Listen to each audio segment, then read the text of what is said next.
welcome back to the deep dive. Okay, so the source we're digging into today, it's really focused, like it's super atmospheric. It's basically a single internal monologue. You can almost hear the fighting in the background. And our mission here is to quickly unpack this profile and get to the heart of a pretty legendary character's core paradox. Yeah, the source material just throws you right in. We meet the subject, it's Wolverine, amidst all this noise, this relentless combat.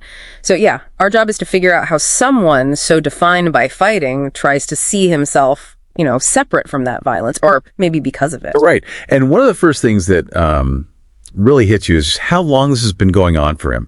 He says almost tiredly, "You've been fighting longer than I can remember." That's not just a phase. It sounds like his whole life is basically this constant clash. And what's really interesting there is the feeling of inevitability, fate almost.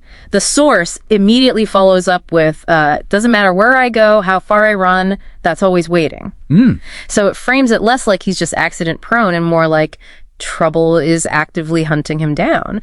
It kind of takes choice out of the equation, doesn't it? It makes the violence seem unavoidable. Okay, so if he sees the fighting as this external thing that's always going to be there, how does he square that with his own, internal self-image? Because right after suggesting it's fate, he completely undercuts it with this, brutal moment of honesty. Exactly. Yeah, this is where his self-awareness really kicks in. It's quite something. He literally says, "I'd like to say I'm not a violent man, that trouble just has a way of finding me," and then boom, but I'd be lying. That admission, I'd be lying, it carries so much weight. Wait, hang on. If he sort of likes the idea that trouble just finds him, that it's external, why admit he's lying about not being violent? What's the point of that denial in the first place? Well, I think he's maybe trying to hold on to some idea of control, or maybe redemption. It seems like he wants the world, maybe even himself, to believe he's just caught up in things, not an engine driving them. But that phrase, "I'd be lying," it confirms that the trouble finds me bit is, well, maybe not the whole story. He knows he's involved. He knows he chooses to engage, at least sometimes. And acknowledging that lie seems almost as exhausting as the fighting itself. And it's interesting how quickly he seems to process all that internal stuff, that conflict, and then just lands on a really definitive statement about who he is. After all that internal struggle, he just comes out and rejects this huge potential label. Yeah, the rejection of the hero status. It's stark. He just says it plain. "I ain't no hero. I'm Wolverine."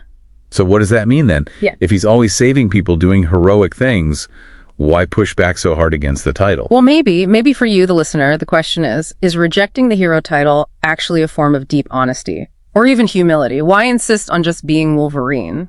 It feels like he's choosing to identify with the struggle itself, maybe, the ongoing conflict, rather than the shiny medal at the end, honesty over the heroic image.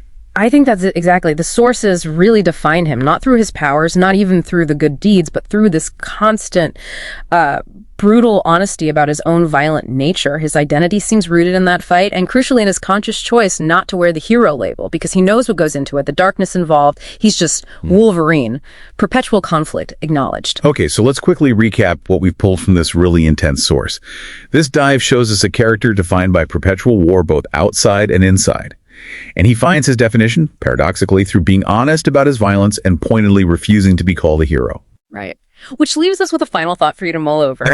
The source shows him admitting he lies about not being violent. So, given that step towards honesty, do you think that other belief, the idea that trouble just finds me, that external excuse he started with, does that become the next lie he needs to confront, to really figure out the difference between what's fate and what's his choice? Something to think about.